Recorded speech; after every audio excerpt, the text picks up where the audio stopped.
On the 3rd of February 2026, the USS Abraham Lincoln Carrier Strike Group cuts through the tension of the Arabian Sea. While transiting toward the choke point of the Strait of Hormuz, the fleet's defensive perimeter registers an electronic anomaly. Deep within the Combat Information Center of a Flight 3 destroyer, the AN Spy 6 radar tracks a faint contact. The contact originates from an Iranian drone carrier holding station just outside territorial waters, launching a low observable UAV. This is not a standard surveillance flight. The vector is aggressive, maintaining a collision course with the nuclear carrier. The contact is identified as a Shahed-139, a medium-altitude, long-endurance drone, roughly analogous to the American Predator. Unlike smaller munitions, the Shahed-139 possesses a wingspan of 50 feet and hardpoints capable of carrying guided SATD 3-4-5 missiles. Standard rules of engagement in this theater rely on a layered defense to neutralize threats before they reach visual range. The strike group commander bypasses the kinetic capabilities of the escort destroyers to authorize an immediate air-to-air intercept. An F-35C Lightning II, already flying combat air patrol, is vectored to intercept the bogey under cover of darkness. This decision appears financially disproportionate, risking a $100 million stealth fighter to destroy a $70,000 unmanned airframe. However, the calculus of naval warfare is not measured in unit cost, but in the preservation of the carrier. The F-35C utilizes its AN/AAQ-37 distributed aperture system to detect the drone's thermal signature through heavy cloud layers. Closing at high subsonic speed, the pilot's helmet-mounted display projects a green chute cued directly onto the visor. The pilot selects an AIM-9X Block II Sidewinder, a missile capable of lock-on after launch for extreme off-bore sight engagement. From miles away, invisible to the drone's rudimentary sensors, the F-35C releases the missile into the dark sky. The Sidewinder's thrust-vectoring nozzle maneuvers it instantly into the drone's heat plume, detonating its annular blast fragmentation warhead. The Shahed-139 disintegrates instantly, its debris field splashing harmlessly into the churning dark ocean below the intercept point. The F-35C performs a battle damage assessment pass using its electro-optical targeting system to confirm the kinetic kill. Why expend a sophisticated missile and flight hours on a target that a ship's Phalanx CIWS could shred? The answer lies in the unforgiving physics of anti-ship missile defense. Distance buys time, and time is luxury. A Phalanx or CRAM system has an effective range of less than 2 miles, a last-ditch layer. If a drone carrying a shaped charge, warhead, or nerve agent penetrates that close, the carrier is in danger.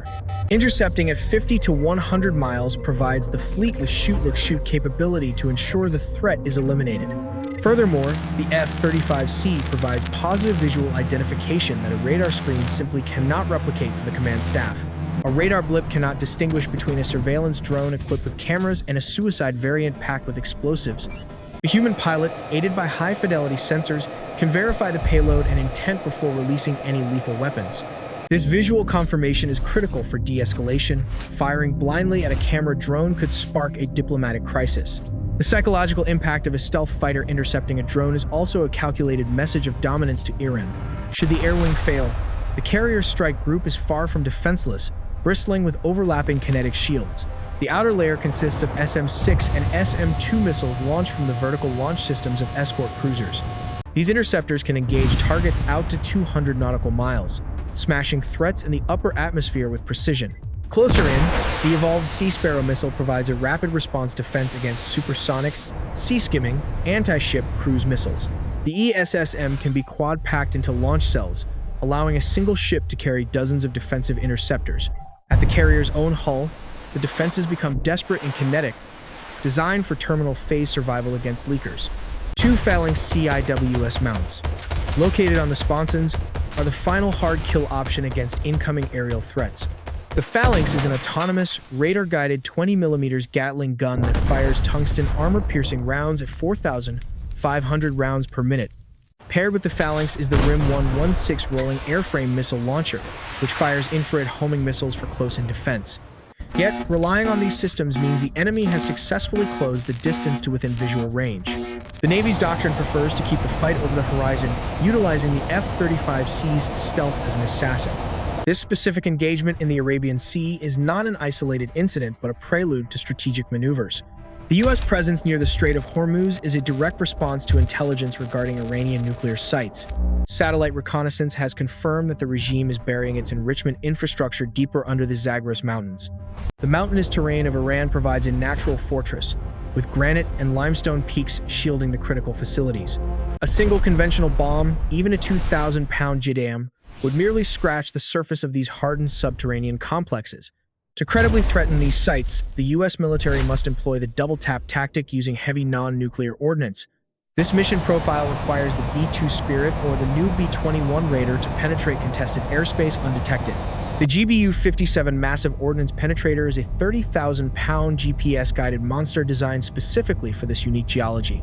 It does not explode on impact. Instead, it burrows through up to 200 feet of earth before detonating. The physics of the double tap involves dropping 2 MOPs on the exact same set of GPS coordinates. The first munition fractures the granite overburden and breaches the reinforced blast doors protecting the main tunnel at deep. Capitalizing on this breach, the second munition travels unimpeded through the debris field, penetrating deep into the mountain's core.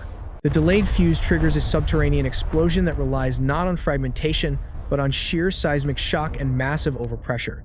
Confined within the airtight tunnel network, the shockwave liquefies internal structures and collapses the mountain from the inside out. This kinetic dismantling serves a dual purpose, destroying the centrifuges and entombing the technical staff and knowledge base. Strategic planners recognize that hitting nuclear sites alone is insufficient if the regime retains the capacity to launch a counterstrike. Consequently, the targeting matrix expands beyond infrastructure to threaten the direct survival of the ruling apparatus and its command nodes. From the depths of the Persian Gulf, the USS Georgia, an Ohio-class guided missile submarine, prepares a saturation strike. The SSGN launches a salvo of Tomahawk Block 5 cruise missiles, programmed with loitering capabilities and mid-course guidance updates. Their targets are not industrial factories, but the nerve centers of the Islamic Revolutionary Guard Corps and domestic intelligence hubs. Severing the chain of command is critical to preventing coordinated ballistic missile launches against regional allies like Saudi Arabia. Simultaneously, the air campaign targets the missile cities, the vast underground depots carved into the Zagros Mountains. The objective is to cave in the launch apertures, effectively trapping the regime's ballistic arsenal underground before it can deploy. This strategy creates a use-it-or-lose-it dilemma, forcing the enemy to expose their assets or accept their neutralization. By combining cyber warfare, space-based surveillance, and heavy conventional ordnance, the U.S. creates a scenario of total overmatch.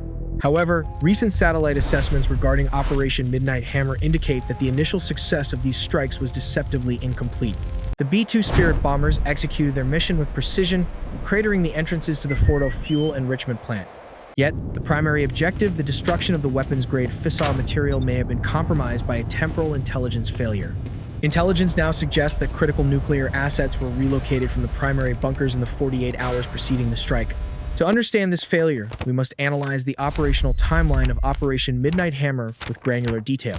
The Pentagon deployed a task force of 6 B-2 Spirits, each loaded with 2 GBU-57 Massive Ordnance Penetrators. These strikes were synchronized to hit the mountain ridge directly above the centrifuge halls and the 4 main tunnel entrances. Post-strike synthetic aperture radar imagery confirmed that at least 3 entrances sustained catastrophic structural failure and collapse. Large craters obscured the access points, indicating that the facility was effectively sealed off from the surface world. Approximately 60 minutes prior to the bomber run, a coordinated cruise missile attack struck the air defense grid at Isfahan. This suppression of enemy air defenses operation was designed to blind the radar network and stretch Iranian response capabilities. At 0210 local time, the lead B-2 bomber released its payload from high altitude, the bombs guiding autonomously to their impact points. Over a 25-minute window, 14 heavy penetrators slammed into the Fordow and Natanz complexes, generating registered seismic events. With the payload delivered, the stealth bombers exited Iranian airspace, their acoustic and radar signatures blending into the background noise. Despite the physical devastation of the facility's shell, the core component of the nuclear program remained elusive. Reports indicate Iran possesses a stockpile of approximately 400 kilograms of uranium, enriched to 60% purity. This material is the threshold capability for a breakout weapon, requiring only weeks to refine into weapons-grade metal. In the days leading up to the attack, NGA analysts flagged anomalous vehicle traffic at the Fordow loading docks. High-resolution optical imagery revealed a convoy of 16 heavy-duty cargo trucks idling near the tunnel mouth. Such a concentration of logistical vehicles is non-standard for daily operations and indicated a high-priority evacuation effort. By the following morning, the convoy had dispersed, with several vehicles identified at a holding area 1 kilometer away. The temporal correlation between this convoy's movement and the subsequent airstrikes suggests a successful intelligence leak or anticipation. Additional imagery showed earth-moving equipment, including bulldozers, proactively backfilling certain secondary tunnel entrances before the bombs fell. This defensive engineering suggests the regime intended to sacrifice the facility's outer shell to protect the mobile assets inside. The International Atomic Energy Agency has since lost remote monitoring continuity, blinding the international community to current status.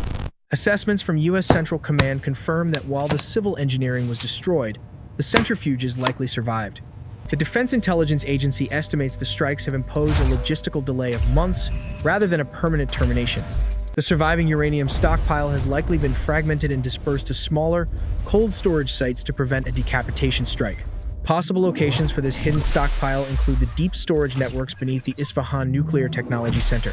Unlike Fordow, Isfahan is a sprawling complex with older, unmapped subterranean levels that could house small crates of material. Another candidate is the Parchin Military Complex, a site with a history of high explosives testing relevant to nuclear triggering. Iran may also be utilizing undeclared shell facilities, civilian warehouses, or factories retrofitted with lead-lined basements. This dispersal strategy complicates future targeting as it replaces a single hardened target with dozens of soft, ambiguous ones. The challenge has shifted from penetrating deep bunkers to conducting a high-stakes intelligence hunt across a vast geography. We must now examine the remaining options for the U.S. military to neutralize this distributed threat without full-scale invasion. Dispersing nuclear material across civilian infrastructure creates a complex human shield dilemma for targeting officers. A kinetic strike on a suspected warehouse in a dense urban center risks mass casualties and immediate geopolitical fallout. This necessitates a shift from satellite reliance to high-risk human intelligence operations on the ground. Intelligence assets must physically verify isotopic signatures using handheld detection equipment in non-permissive environments.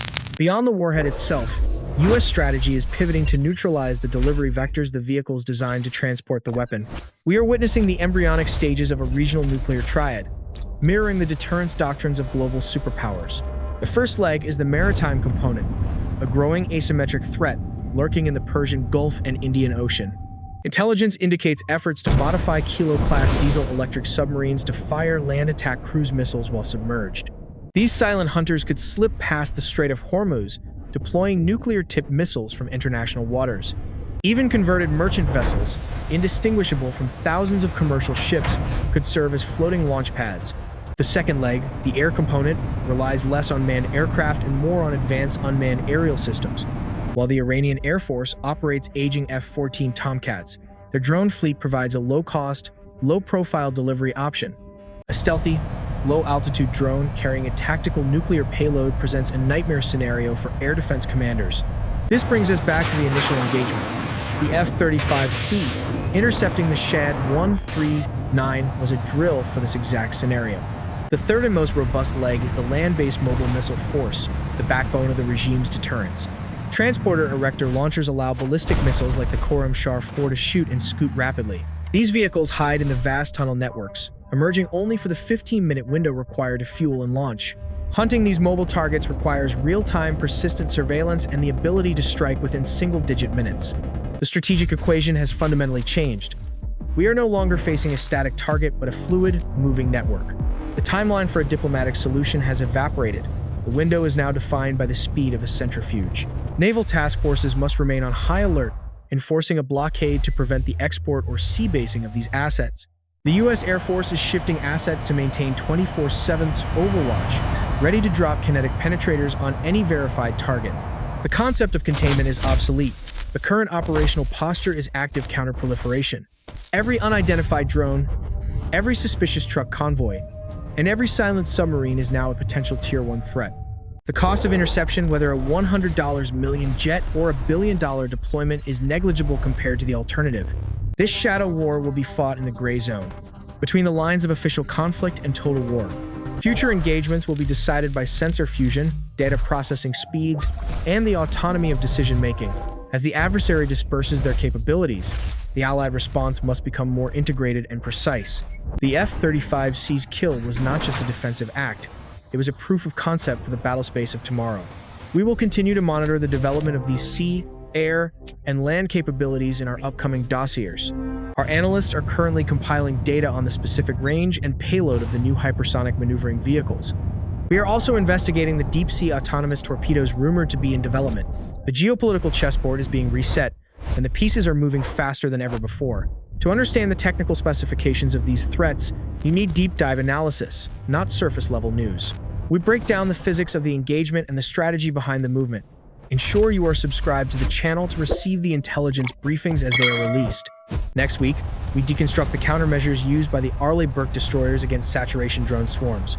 We will also visualize the blast radius and fallout patterns of a potential tactical detonation in the Gulf. Knowledge is the only variable we can control in a chaotic system. This channel is dedicated to providing that variable with unfiltered clarity and technical precision. We rely on open-source intelligence, satellite imagery, analysis, and defense doctrine to build these scenarios. Your support enables us to model these complex kinetic events with the fidelity they demand. Check the description below for links to the technical papers and source documents referenced in this video.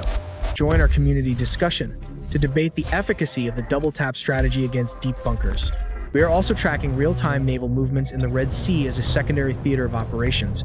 The world is changing, and the margin for error is shrinking every single day. Do not rely on headlines, rely on hard data and strategic analysis. Stay informed, stay analytical, and never miss a beat. Prepare for the next briefing. This is the end of the report.